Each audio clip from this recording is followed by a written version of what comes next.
श्री ललिता सहस्रनाम की रचना किसी एक ऋषि ने नहीं करी है। इसकी रचना अष्टवाक देवियों ने करी है और वो भी स्वयं परा अम्बा भगवती ललिता त्रिपुरा सुंदरी की इच्छा के अनुसार। और इसी कारण एक मान्यता ये है कि जब तक भगवती की अनुकंपा, उनकी कृपा नहीं होगी, तब तक कोई भी इसका पाठ नहीं कर सकता है। पाठ नहीं करने का अर्थ ये नहीं है कि आप किताब खोल करके पढ़ नहीं सकते हैं। इसका अर्थ है कि इसका जो भाव है, इसका जो रहस्य है, वो आप उस स्तर तक ग्रहण नहीं कर पाएंगे। ऐसा ही वैष्णो देवी के बारे में भी कहा जाता है कि जब तक भगवती की इच्छा नहीं होगी, कोई भी उस मंदिर के दर्शन नहीं कर सकता है। यदि कोई देवता भी इस संसार में अवतार लेता है तो वो भी शक्ति का ही स्वरूप है, क्योंकि पूरा ब्रह्मांड जो है ये भगवती की ही लीला है। एक एक जीव, जंतु, चर अचर सब कुछ भगवती है। यानी ये सब कुछ जो है ये माया है, माया। इसी कारण एक छोटा सा मैं आपको प्रसंग सुनाता हूं जो मैंने सुना था श्रीएम के एक प्रवचन में। उन्होंने एक अपना प्रसंग बताया। ये श्रीएम जो है ये महाअवतार बाबा जी के ही लीनेज नाथ संप्रदाय से ही आते हैं। इनके गुरु जो थे वो महेंद्र नाथ बाबा जी के नाम से ये उन्हें पुकारते हैं। इन्होंने अपना एक प्रसंग बताया कि ऋषिकेश में थे ये और अपने बाबा जी के ही साथ में थे ये, महेंद्र नाथ बाबा जी के साथ में ये वार्ता इत्यादि कर रहे थे, वहां पर रह रहे थे। तब एक व्यक्ति इनके पास आया। उस व्यक्ति ने महेंद्र नाथ बाबा जी से कहा कि मुझे शिव के दर्शन कराओ। बाबा जी ने पूछा कि आप शिव के दर्शन करने के योग्य हैं भी कि नहीं, मुझे क्या पता।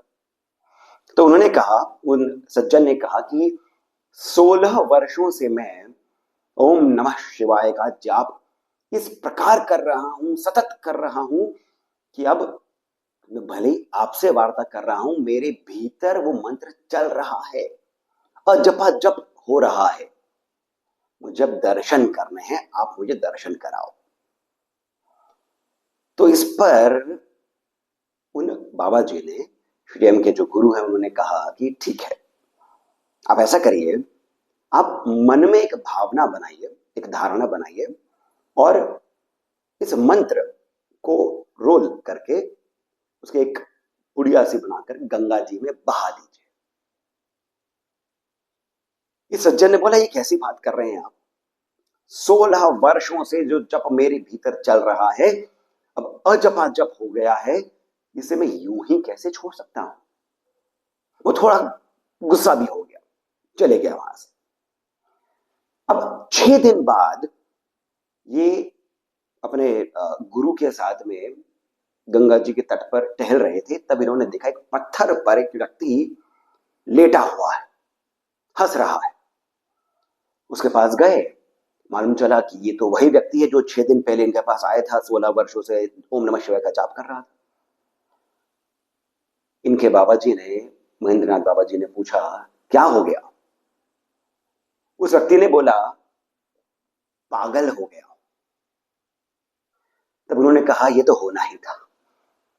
अर्थ ये है इस छोटे से प्रसंग का कि नाम भी जो है, मंत्र भी जो है, ये भी माया ही है, शक्ति ही है, शक्ति की लीला ही है। जो स्वरूप भी है हमारा, हमारे मन में हम जिसकी धारणा बनाते हैं, शिव इस प्रकार से है, कृष्ण इस प्रकार से है, विष्णु इस प्रकार से, स्वयं भगवती इस प्रकार से, ये भी माया जनित ही है। तो बात आ जाती है कि फिर हम क्या करें? हमारे हाथ में क्या है? मंत्र माया है, स्वरूप माया है।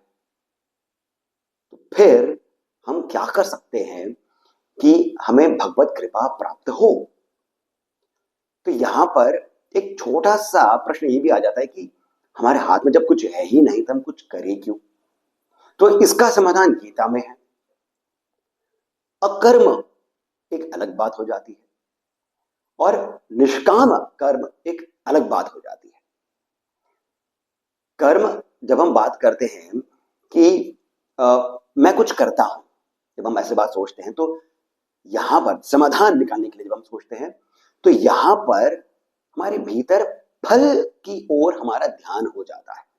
मैं कुछ करता हूं, पर जब आप कर्म केवल कर्तव्य के अनुसार कर रहे होते हैं, जब आप क्योंकि आपको ऐसा करना है इस कारण से जब आप कर रहे होते हैं तो फल दूर हो जाता है। ये गीता में बताया है। एक साधक का, एक योगी का, एक भगवत कृपा के इच्छुक का जो कर्म है, उसका कर्म ही ये है कि वो इस प्रकार से भटके, इस प्रकार से वो नाना प्रकार के नामों का जाप करते रहे, सतत जाप करते रहे, भटकते रहे, ढूंढते रहे।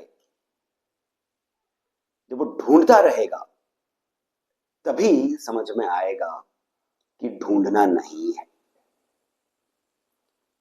जो इस चलचित्र का जो विषय है, नमः का रहस्य, वो यही है। ललिता सहस्रनाम में जो पहला नाम है वो भी यही है। जो श्री विद्या के उपासक एक दूसरे को संबोधित करते हैं जिस प्रकार से, वो भी यही आ जाता है, श्री मात्रे नमः। हम हनुमते रुद्रात्मकाय, हम फट आ जाता है, परंतु फट हो गया, स्वाहा हो गया, ये भी इस नमः के ही अलग अलग रूप हैं। स्वाहा, हम हनुमते नमः, ये सौम्य मंत्र हो जाता है, नमः। कृष्णाय नमः, दुर्गाय नमः। नमः का रहस्य यहीं पर ही आ जाता है कि मेरे हाथ में कुछ नहीं है। पर ये कब समझ में आएगा? यूं ही मैंने कह दिया और आपने मान लिया, सुन लिया, हो गया, ऐसा नहीं होता है।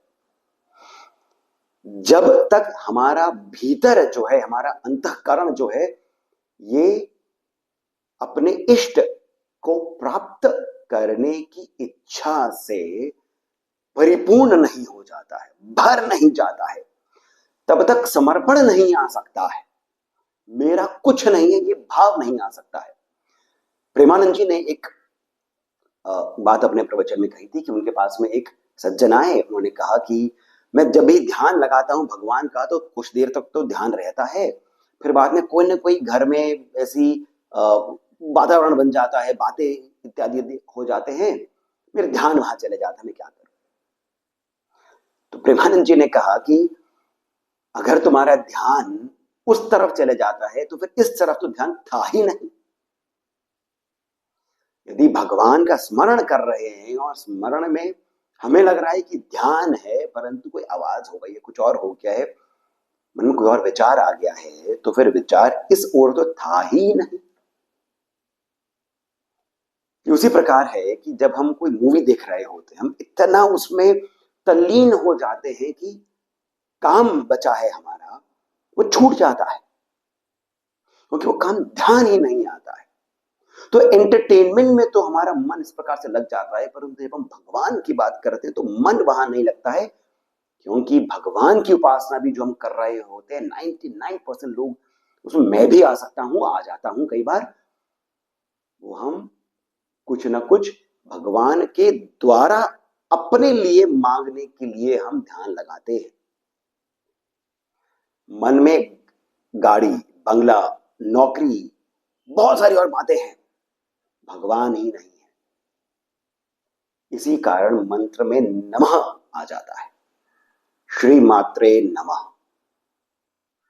हे माता, हे मात्र शक्ति, आपको नमन है। नमन का अर्थ यह हो गया है कि मेरा कुछ भी नहीं है, मैं समर्पण कर रहा हूं, क्योंकि एक यही वस्तु हमारे हाथ में है, समर्पण। जैसे मैंने पहले भी कहा, समर्पण बैठे बैठकर नहीं आएगा कि चलो मैं बैठ करके समर्पण कर देता हूं। ढूंढने पर समर्पण आता है, भटकने पर समर्पण आता है। इस बात पर थोड़ा और चिंतन मनन करना आवश्यक है, परंतु यही नमः का रहस्य है। तो नमः जो मंत्रों के पीछे पल्लव लगता है, उसमें सबसे मुख्य रूप से सरलता के साथ में सौम्य जो नाम आते हैं उनमें नमः आ जाता है। पल्लव जो होते हैं उनमें एक शक्ति इत्यादि के साथ में ये एक न्यूट्रल पल्लव आ जाता है। ये पुरुष प्रधान स्त्री प्रधान शक्ति या शिव प्रधान नहीं है, ये न्यूट्रल है। न्यूट्रल होने के कारण ये सौम्य है। दुर्गायै नमः, नाम लिया, पुकारा और बोला ये मेरा कुछ भी नहीं है देवी, मुझे आप रास्ता दिखाइए। हम जब बात करते हैं यहां पर कुंडलिनी की भी, कि हम हठ योग से कुंडलिनी का जागरण करेंगे, ये भाव आना शक्ति की कृपा है, माया की कृपा है। आपके भीतर वो जो 3 ग्रंथियां हैं उनका खुलना, ब्रह्म ग्रंथि, विष्णु ग्रंथि, रुद्र ग्रंथि, इसका खुलना भी जो है ये गुरु कृपा से ही हो सकता है। गुरु कहां से मिलेंगे? गुरु मिलेंगे देवता की कृपा से। देवता के लिए देवता का नाम आवश्यक है जपना। नाम कैसे जप सकते हैं? जब तक देवता की कृपा नहीं होगी। कृपा कैसे होगी? जब तक कि समर्पण नहीं होगा।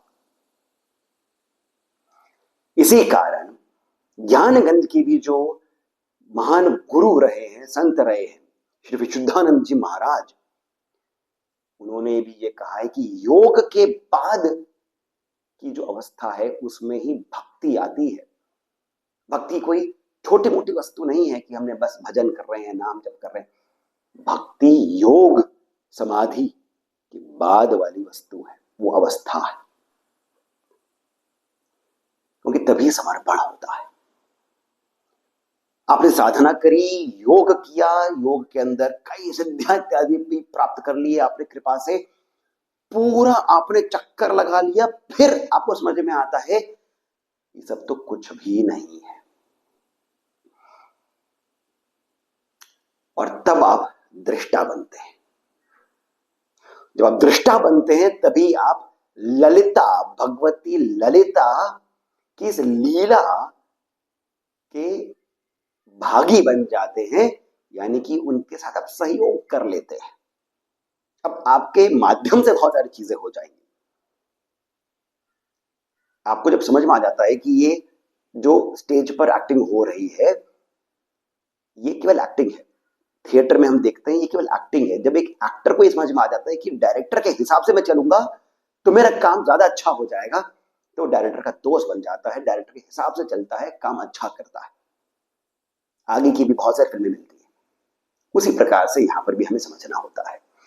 यानी कि गीता में श्री कृष्ण ने कहा है निष्काम कर्म करो, कर्तव्य जो है उसको निभाओ, नाम जपते रहो। संतों ने ये बात कही है, सत्संग में रमे रहो, मन में केवल एक बात की आपकी इच्छा रहे, पूरा मन आपका भर जाए केवल एक इच्छा से, मुझे दर्शन करने हैं या मुझे आपकी अनुकंपा चाहिए।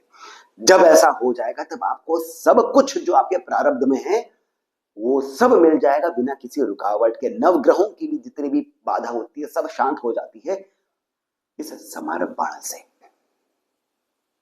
ये नमः का रहस्य है। और मैं यहां पर ये फिर से कह रहा हूं, हर वीडियो में कहता हूं, मेरा भी इन सब बातों में कुछ भी नहीं है। तो 4 किताबें पढ़ ली हैं, कुछ प्रवचन सुन लिए हैं, कुछ चिंतन मनन इत्यादि भगवान कृपा से कर लिया है, उसी से जो भी निकला है वो निकला है।